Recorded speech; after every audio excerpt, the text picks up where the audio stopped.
Nabi Muhammad sallallahu alaihi wasallam pernah bersabda, yang kemudian mendapat pertanyaan dari istrinya Aisyah radhiyallahu anha. Apa kata Nabi? Setiap manusia mesti ada qarin.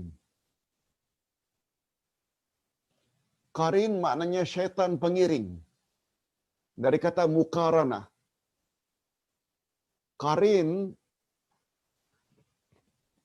pendamping. Ustaz pernah sebut manusia akan didampingi oleh 5 makhluk halus. 2 kiri kanan, yaitu malaikat pencatat amal baik, amal buruk. Namanya Raqib dan Atid. 2 lagi malaikat depan dan belakang. Dipanggil dengan malaikatul hafazah. Malaikat penjaga atas arahan Allah. Seseorang manusia dijaga oleh malaikat tersebut. Dan satu lagi dari kalangan jin. Syaitan. Syaitan inilah yang dipanggil qarin. Jadi yang mendampingi setiap manusia ada berapa berdasarkan penjelasan Quran dan Sunnah? 5. 4 malaikat, 1 syaitan. Syaitan banyak. Cuma setiap manusia itu ada syaitan pengiring. Begitu Nabi Muhammad sallallahu alaihi wasallam menjelaskan bahawa setiap manusia ada qarin, Aisyah tertarik untuk tanya, apakah Tuhan juga ada qarin ya Rasulullah?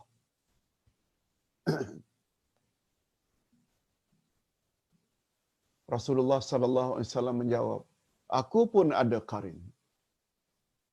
Cuma Nabi tambah, dengan berkat kasih sayang Allah kepada aku, qarinku tidak menyuruh aku kecuali yang baik-baik belaka.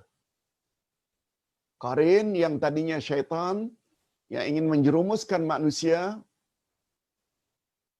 hanya qarin pada Nabi Muhammad sahaja yang tidak berkuasa menyuruh Nabi, menggoda Nabi agar buat perkara tak senonoh. Itu sebabnya Nabi Muhammad sallallahu alaihi wasallam mendapat gelaran, mendapat sifat maksum, terpelihara dari segala dosa. Nah, kita semua ada. Tuan-tuan, puan-puan, para pemirsa sekalian, ustaz sendiri ada qarin. Dan qarin kita adalah kafir. Ini yang senantiasa menggoda kita. Itu sebabnya jangan sampai tertipu. Bila kita pergi ke bomo, ke dukun, tukang tilik, tukang tenung. First time kita pergi, padahal jauh. Kalau kita ke KL, bomo tersebut di negeri lain jauh.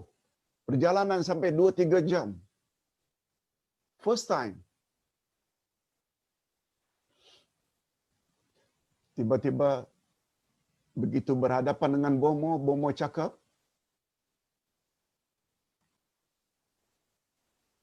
awak berasal dari Sungai Besi kan? Duduk di kampung Malaysia tambahan kan? Awak punya anak 5 orang kan? 4 laki-laki, 1 perempuan kan? Awak bekerja di situ kan? Kita akhirnya kagum. Ya Allah, dari mana dia tahu? Padahal tak ada kenalan di situ. Kita datang first time buat pertama kali. Lalu karena kekaguman itu, kita pun beritahu pada rakan-rakan kita, awak kalau nak jumpa bomo tahu, pergi ke bomo itu. Sebab dia, subhanallah, tahu segala-galanya. Datang first time, dia tahu. Jangan tertipu. Qarin kita yang membisikkan pada qarin bomo. Qarin bomo membisikkan kepada bomo. Itu yang membuat dia tahu. Karin kita tak pernah renggang dengan kita.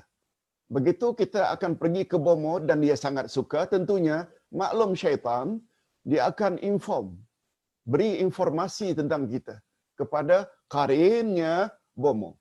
Karin Bomo membisikkan pada telinga Bomo. Bomo cakap. Kita pula yang bodoh ini, jahil ini, akhirnya tertipu. Sebenarnya kata ulama akidah, prosesnya macam itu. Allahu Akbar. Allahu Akbar.